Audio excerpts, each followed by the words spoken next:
It's Wednesday, the 5th of August. I'm Mary-Claire Carey-Jones. What's occurring, Cardiff?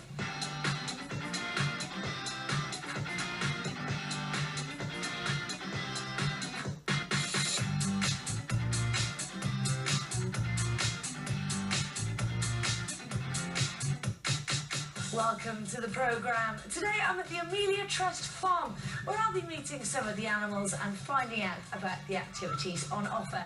We'll also have all the regular features for you too, so let's get on with the show. He discusses how we're at our happiest when we are spontaneous, and yet his life is driven by planning, organisation and minimisation of risk.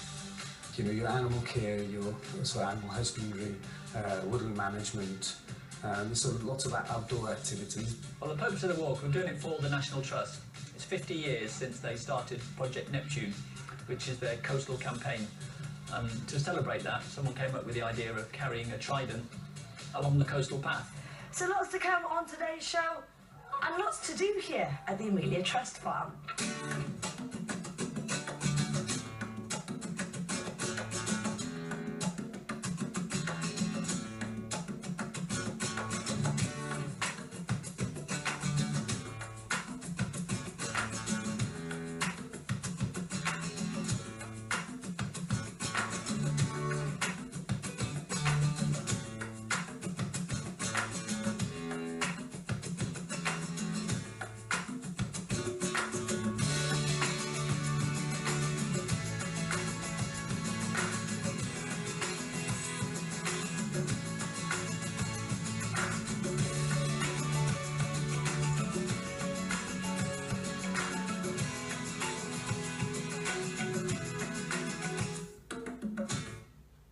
Well, we're going to start the show off inside the visitor centre here at the Amelia Trust, because the weather outside isn't the nicest, but I'm very pleased to say I'm joined in here by Karen Turnbull.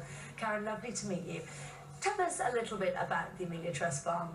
Well, the AmeliaTrustFarm has been going for 25 years. We're celebrating our 25th anniversary this year, and it was set up by Bob and Ethel Haggard to support vulnerable and disadvantaged young people, to give them a start in life, those that were struggling in mainstream education.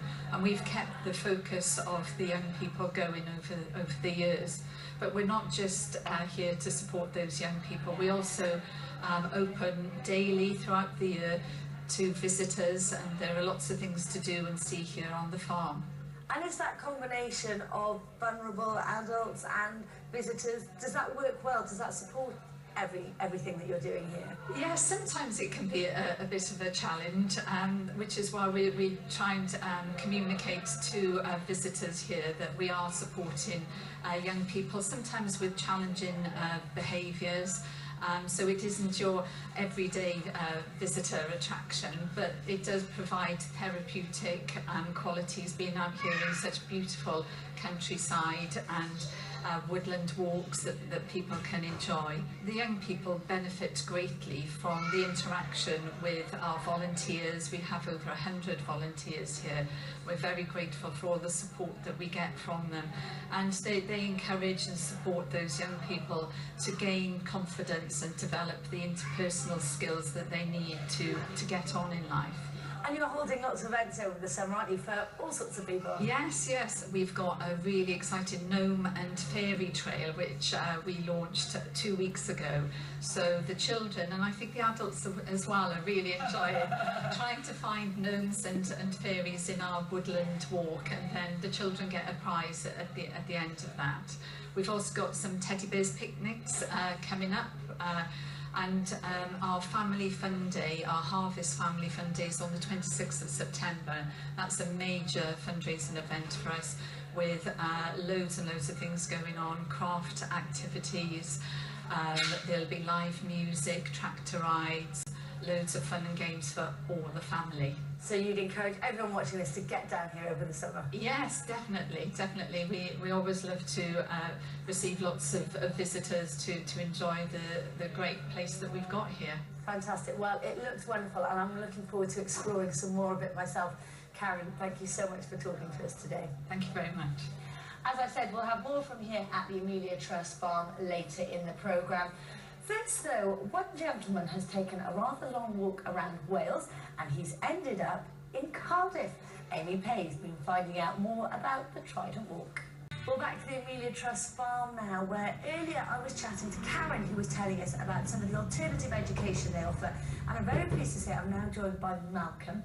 Malcolm, lovely to see you. Give us a little bit more detail about the sorts of things you do. The education programme is offered for young people between the ages of 11 and 19. We provide support for schools, maybe just young people who are struggling with the normal sort of pathways through school. So we get referrals from all over South Wales, so as far as Swansea, I suppose if you go in north it'd be more like Merthyr Tydfil area and also Cardiff, so they're our main referrers. We try to provide a programme of activity-based, some more vocational activity, that has got things like, your animal care, your sort of animal husbandry, woodland management, and there's lots of outdoor activities, but we also have obviously a music studio, we use a pottery workshop, we've got a nice sports hall, so we can do lots of health-related subjects, and we've also got an independent living centre where we try to get sort of post-16s, so they're understanding of life skills and how to look after themselves. We try and get everybody through that programme as well. And what sort of a difference does that make to the people taking part in it? Well, I suppose it does depend on how much they get involved themselves, so we try to give everybody the same opportunities.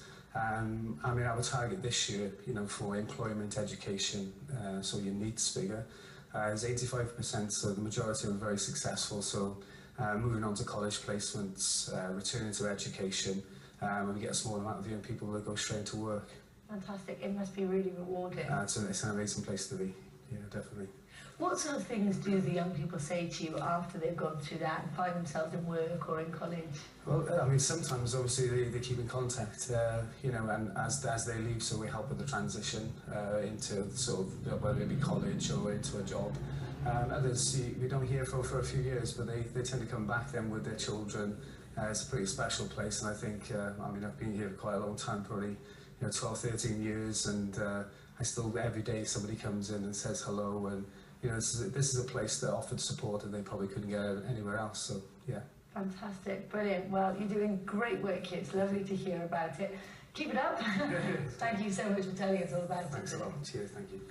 And we'll have more from the Amelia Trust Farm later in the programme, including some of those lovely animals that Malcolm was just talking about with the animal husbandry. So don't go anywhere, because we'll be right back after this break.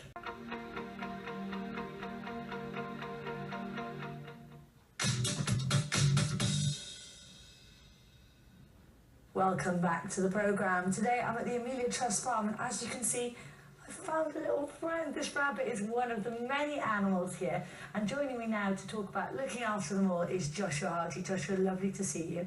You must be very busy here. Yeah, it is quite a lot to do. Yeah. So obviously I've got this beautiful bunny rabbit here. Tell me about the different types of animals that you look after at the farm. We have 14 different species of animals. In total, we have 479. Wow, and they range from the small animals like this to much bigger ones? Yep, range from the small animals like the rabbits to the cattle. And you've got some more unusual ones as well in behind us. Tell me about those. So you've got dagoos and chipmunks.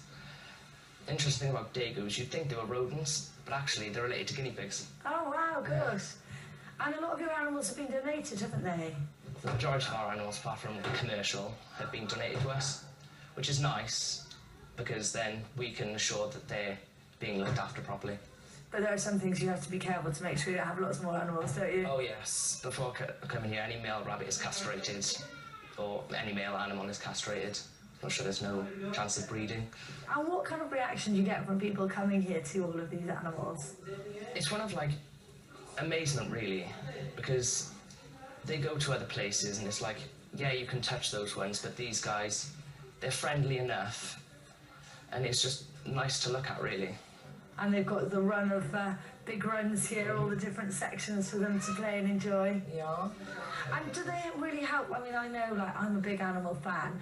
Are they helpful for, some of the people that you have here? Often they have kind of educational needs. Do they help with sort of soothing some of that, maybe? It really does. You see the kids with, like, behavioural issues, or even the ones with either physical disabilities or mental disabilities, and their whole persona changes. Yeah. Especially kids with learning difficulties. You stick a rabbit on their lap or something, and they change. They're chatting away, they're happy, they're lovely. And the kids with attitude issues, they're so involved with it. You'd think they wouldn't be like going out, getting dirty and everything, but no, they're really involved. Fantastic. Well, I'm absolutely loving being on board with this lovely little bunny here. Joshua, thank you so much for talking to us today. I really appreciate it. Well, I'm going to stay and have a few more cuddles with this little guy, but you need to find out what's on this week's Undercovers with Hugh. Well, as you can see, I've now swapped Muffin the rabbit for Ollie the ferret. Isn't he lovely?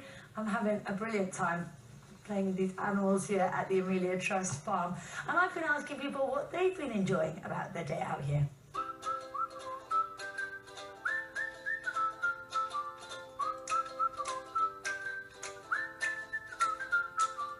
Oh, we've been coming down with a gang of friends with the Amelia Trust. And we've just been looking at all the animals, aren't we, Lacey? Been seeing all the animals. And then we go and do activities then after. So a good day out? Lovely. Oh, it is here. It's beautiful. Really nice. Just on the Toxford toddling walk and doing arts and crafts. Seeing all the animals. Didn't we? Good day for the family? Lovely. Nice bit of rain, but nice and dry now. Would you recommend it to other people? Yes, definitely. It's lovely. It's been really nice. The weather was a bit poor to start with, but we all came out and have had a great time. We've walked around the farm to see the rabbits and the chipmunks and chinchillas, and then when we went up into the fields to see sheep and donkeys, we saw the goats running away into the sheds as it was raining, and we've had a great time.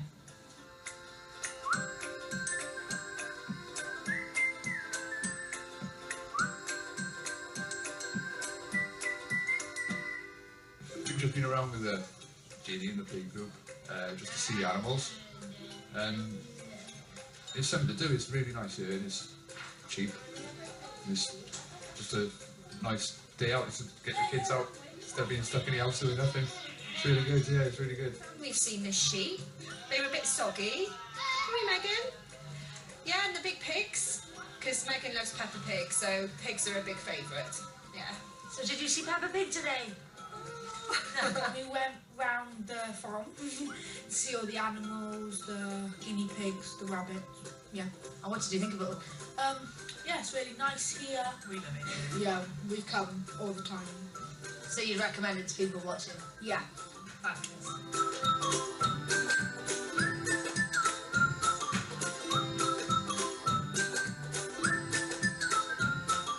Yeah, we've come with our group, so we like to come down here. It's a good day out. It depends on the weather, but obviously they've got lovely undercover areas as well, so you know what I mean, so that's good. We enjoy our picnic, don't we? We like the play area. Yeah, it's fantastic. So have you had a good time? Yeah. Yeah, it's nice. First time we've been here. We've seen the sheep and the pigs and the donkey, and yeah, it's really nice to come with the group. Yeah, it's been good.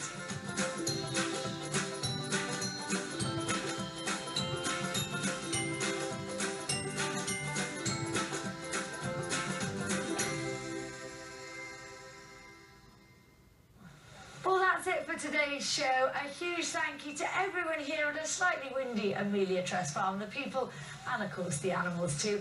And thank you to you for watching. If you'd like to get in touch with us on the show, perhaps you've got an idea of somewhere we could film, drop us a line. The email's on the screen, and of course you can find us on social media too. I'll be back again tomorrow at the same time. I hope you can join me then. For now though, from me and from Arthur here, bye-bye.